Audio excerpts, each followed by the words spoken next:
एक बार की बात है। एक गांव में रमेश और मोहन नाम के दो भाई रहते थे। बड़े भाई का नाम रमेश तथा छोटे भाई का नाम मोहन था। रमेश की शादी हो चुकी थी। उसकी पत्नी का नाम हेमा था। हेमा बहुत ही कुटिल स्वभाव की थी। वह हमेशा अपने पति से मोहन की बुराई करती रहती थी, लेकिन मोहन बहुत ही अच्छे स्वभाव का था। वह हमेशा ज़रूरतमंद लोगों की मदद करता था। वह जंगल में रहने वाले एक साधु को रोज़ फल व सब्जियां देने जाता था। एक बार की बात है।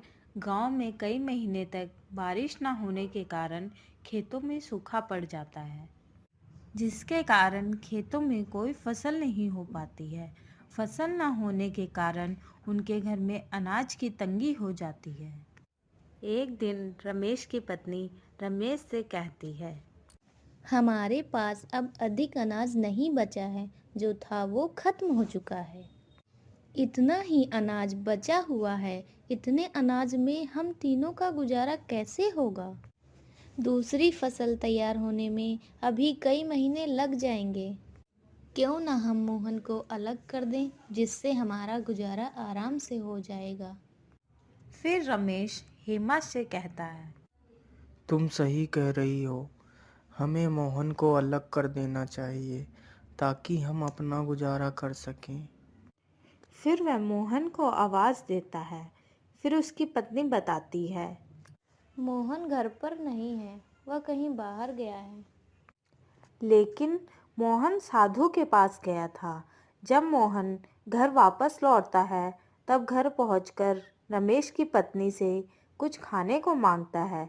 तब उसकी पत्नी कहती है, आज कुछ खाने को नहीं है। जो अनाज था वो खत्म हो चुका है। अब मैं खाना कहाँ से लाऊं? तब तक वहाँ रमेश आ जाता है। फिर रमेश मोहन से कहता है, अब अनाज नहीं बचा है और ना ही इस बार फसल हुई है, इसलिए तुम्हें खुद अपने खाने का इंतजाम करना होगा। मैं तुम्हें पुराना वाला खेत देता हूँ, तुम उसमें अपना गुजारा करो। और ये घर भी मैंने बनवाया है, इसलिए तुम यहाँ नहीं रह सकते। रमेश की ये सारी बातें सुनकर मोहन बहुत दुखी हो जाता है और वहाँ से चला जाता है।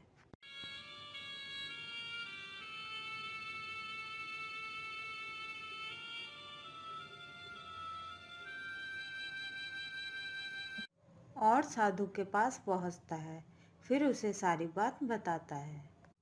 आज के बाद मैं आपके लिए कुछ नहीं ला पाऊँगा, क्योंकि मेरे पास खुद कुछ खाने को नहीं है और मुझे बहुत तेज़ भूख भी लगी है।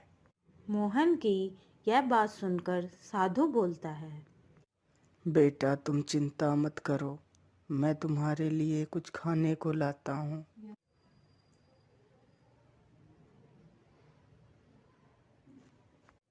फिर साधु उसे कुछ खाने को देता है और मोहन खाना खा लेता है। फिर साधु उसे एक जादुई घड़ा देता है और कहता है, बेटा, ये घड़ा लो। तुम इस घड़े के सामने अपनी जो भी इच्छा प्रकट करोगे वह पूरी हो जाएगी। लेकिन याद रखना, अगर इस घड़े के सामने अन्य व्यक्ति ने अपनी इच्छा प्रकट की तो उसकी मृत्यु हो जाएगी। ठीक है बाबा, मैं इस बात को याद रखूंगा। फिर मोहन वहाँ से घड़ा लेकर अपने खेत के पास पहुँचता है और घड़े से कहता है, हे जादुई घड़े, मेरे लिए एक घर बना दो। फिर घड़े के जादू से उसका बहुत सुंदर घर तैयार हो जाता है। ये देखकर वह बहुत खुश हो जाता है। फिर वह घर के अंदर जाता है।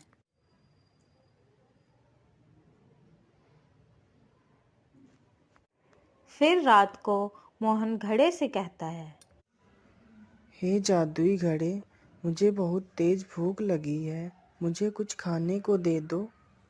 जैसे ही मोहन खाना मांगता है, उसके लिए तुरंत एक खाने से भरी हुई थाली प्रकट हो जाती है। फिर वह खाना खा लेता है और सो जाता है। फिर एक दिन रमेश अपनी पत्नी से कहता है, पता नहीं मोहन इतने दिनों से कहाँ है, दिखाई ही नहीं देता। फिर उसकी पत्नी कहती है, हमें क्या मतलब है, कहीं भी रहे। फिर एक दिन रमेश को गांव का एक व्यक्ति बताता है कि मोहन पुराने खेत में रहता है और उसने वहां एक बहुत अच्छा घर बनवा रखा है और वह बहुत अमीर हो गया है।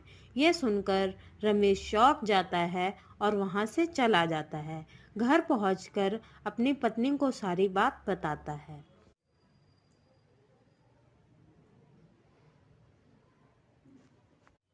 फिर रमेश की पत्नी उसे कहती है, ये कैसे हो सकता है, इतनी जल्दी वो अमीर कैसे हो सकता है। अभी कुछ दिन पहले हमने उसे अलग किया था। फिर रमेश कहता है, हमें जाकर पता लगाना होगा कि वह इतना अमीर कैसे हो गया। फिर वह दोनों रात को मोहन के घर में देखते हैं कि मोहन जादुई घड़े से खाने को मांगता है। फिर घड़े से खाने की थाली आ जाती है। यह देखकर रमेश सोचता है। अच्छा, तो ये इस घड़े से अमीर हुआ है। फिर मोहन खाना खाकर सो जाता है। फिर रमेश घड़े को चुरा कर ले जाता है और सुबह होते ही उस घड़े से कहता है, हे जादुई घड़े, मुझे बहुत सारा सोना दे दो। जैसे ही रमेश अपनी इच्छा घड़े के सामने प्रकट करता है, उसकी तुरंत मृत्यु हो जाती है। यह देखकर उसकी पत्नी जोर जोर से रोने लगती है और कहती है, हाय हाय, ये क्या हो गया आपको, हे भगवान, ये क्या कर दिया आपने। फिर वह दौड़कर मोहन के पास जाती है।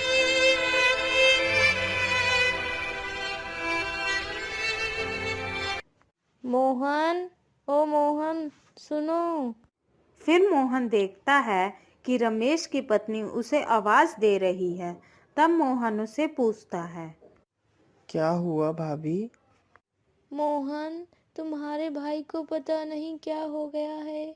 वह यहाँ से तुम्हारा जादुई घड़ा चुरा कर ले गए थे। और जैसे ही उन्होंने जादुई घड़े से अपनी इच्छा प्रकट की, तभी अचानक से वह बेहोश हो गए और जमीन पर गिर गए। यह सुनते ही रमेश दौड़कर साधु के पास जाता है और साधु से सारी बात बताता है। फिर साधु उसे बताता है, जल्दी जाओ बेटा और उस घड़े को अपने हाथों से तोड़ दो। यह सुनकर मोहन दौड़कर वहां पहुंचता है और जल्दी से घड़े को उठाकर जमीन पर पटक देता है, जिससे घड़ा टूट जाता है। घड़े के टूटते ही रमेश जीवित हो जाता है और वह मोहन से कहता है, मोहन, मैंने तुम्हें घर से बेघर कर दिया, लेकिन फिर भी तुमने मेरी जान बचाई। मुझे माफ कर दो मेरे भाई। फिर वह तीनों हंसी खुशी साथ में रहने लगते।